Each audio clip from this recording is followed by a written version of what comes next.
Heyo everybody, Haku here with my first review for Tensei Shitara Slime Datta Ken. Sorry, readjusting my shirt. Not really making the best first impression, I guess. But either way, I love this series so far. I chose this, Index 3. Well, I was always going to choose Index 3 because I'm a huge fanboy of the Towaru series.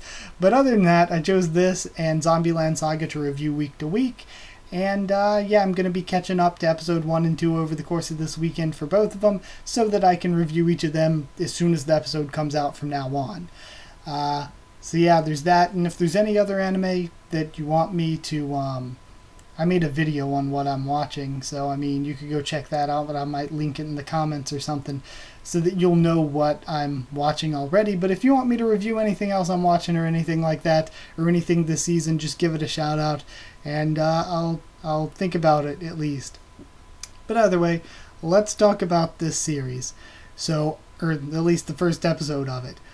I loved how creative this was. This was basically, and excuse my French, but titty isekai without the titty.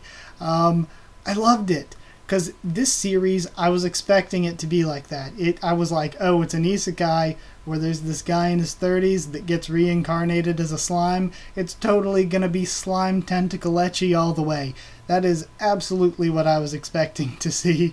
So I was very pleasantly surprised by how just really great this is. So it is really unique, and the animation is really high quality, which I love about it. It's not always about how something looks, it's about how creative the story is, but at the same time, the animation lends a lot to it since it is an action series.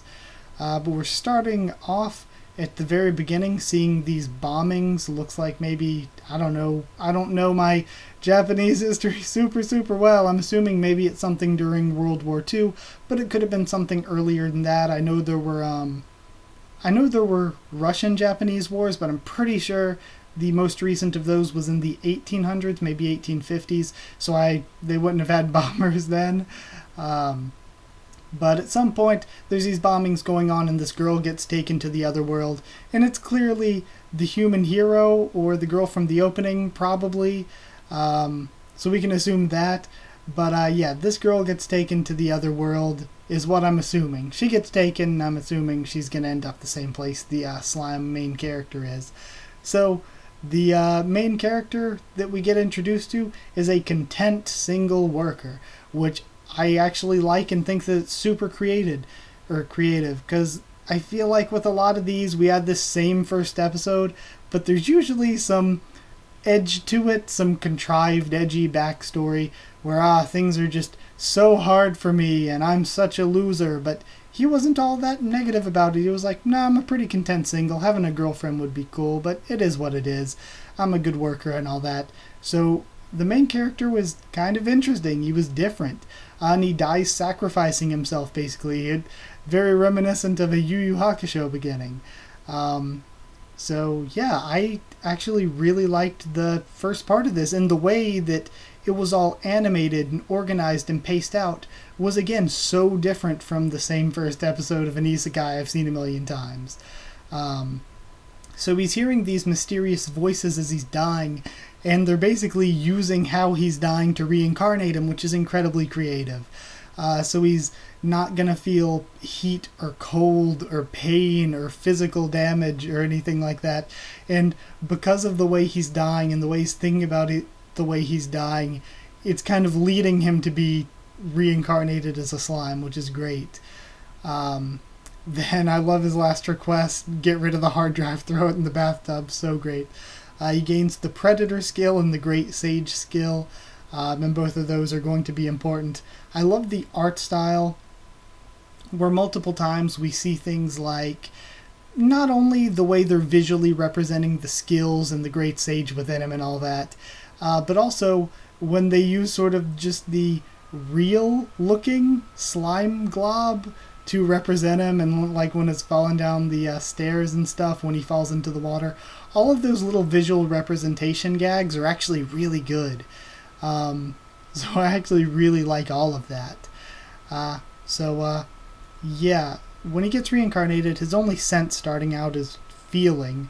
So it takes him a little bit to figure out to himself, figure out what's going on here. So he just eats plants. There's nothing else to do. He finds out that the voice within him is the great sage skill that lets him analyze stuff. And then I love the slime voice. And the video game OST we have in the background. The video game OST when he's figuring stuff out and just running around eating stuff is great. But the predator skill lets him eat things, and once he eats them, he can take the form of them, or he can learn to copy their abilities, and he can analyze and learn things about them. So we get introduced to the concept of magicules, which are the magical particles making up things alongside normal molecules, I would suppose. So he uses the plants he ate to just create a ton of potions. That'll be important eventually, I will assume, since we're getting introduced to it. He's basically going to have unlimited health potions. And yeah, he basically just has nothing else to do. He discovers Magistone, which is very valuable, and he starts eating it. So I assume that that's either going to be used to explain him being incredibly magical strong because of all the Magistone he's eaten, or it's going to be explained for him having just unlimited money since he has this source of valuable Magistone. Then we learn when he falls into the water, actually, that he isn't weak to water like in, say, Monmusu.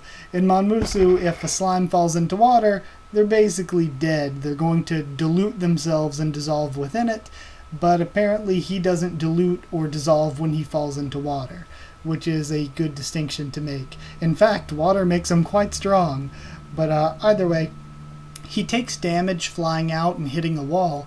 So that's when we, again, are introduced to more and more concepts here, where he doesn't feel pain, and he regenerates, but at the same time he still does take damage, so there still is a definite threat to him there, since he still takes damage, and especially to take 10% from just hitting a wall. So that is pretty important.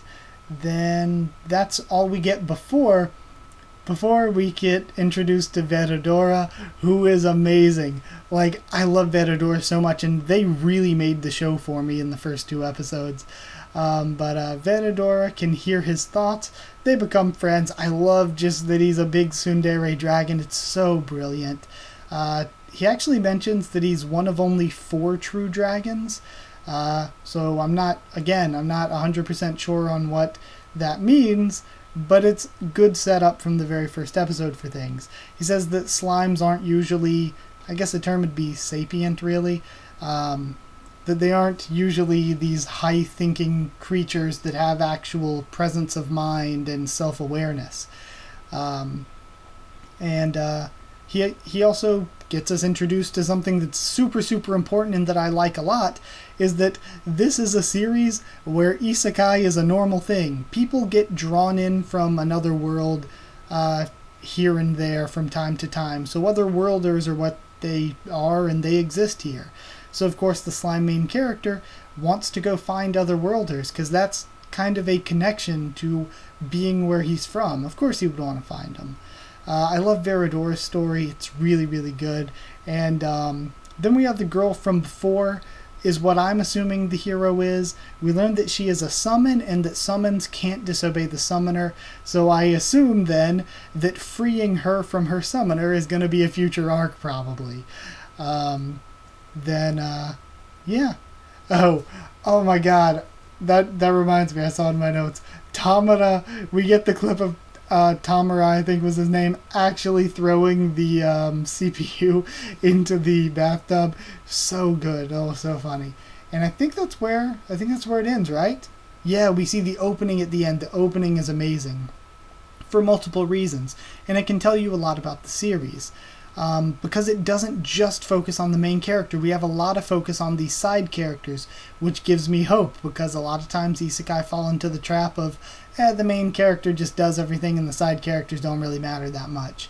So I like that the side characters look like they're going to actually be important. Also, the animation was really great. The music I like. It's really catchy. And it shows that this is going to have a real action focus. It's not really titty isekai. It's just isekai. I'm very shocked. So it's amazing. I'm really excited for this show. I thought that the episode was just so good. It was such a creative take on the isekai fantasy that I feel like I've seen so many times, you know. So yeah, and it looks like there's also going to be no just basic harem nonsense. Again, I like plenty of shows with the basic harem nonsense. I like the basic harem nonsense, but it's good to see a show without it every now and then, especially since for this genre, it feels like we don't see it without it that much. So yeah, I'd give the first episode 9.5 slices out of 10. 9.5, it is so fun. I enjoyed this so much. And yeah, so I'm going to try to get this review posted a little bit after recording it, and I'm going to record the review of the second episode right after this and post it tomorrow, I think. And then, yeah, I guess the day after that, Monday, is when the episode comes out, so I guess Monday will be the episode or the review of the third episode, since I'm then going to be caught up and able to review it right when it comes out.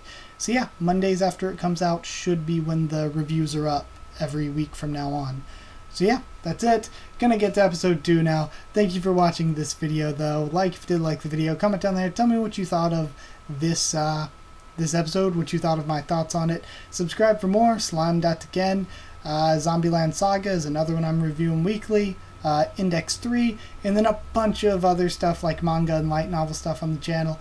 And if you want, I'm actually thinking after watching this, I always say that about all these shows, I'm thinking after watching this, I've heard a lot of really great things about the light novel, so I'm not exactly sure if I want to read it after the anime ends, or if I want to just wait for season 2 of the anime. But maybe some of you, if you join up along for my journey through this show, and your light novel readers, you can maybe give me some recommendations of what to do. So yeah, that's it. I said like, comment, subscribe, I think. Follow on Twitter if you want. I can keep you updated there and stuff for the channel, or I can talk to you there if you want. And if you want a link to our Discord server, it's free and open for anybody so that we can all talk there about all these shows, and manga and light novels and stuff. So if you do want the link to the Discord server, just ask in the comments or wherever else, and I'll give you a link to it. But that's it. Thank you once again for watching, and I'll see you all next time.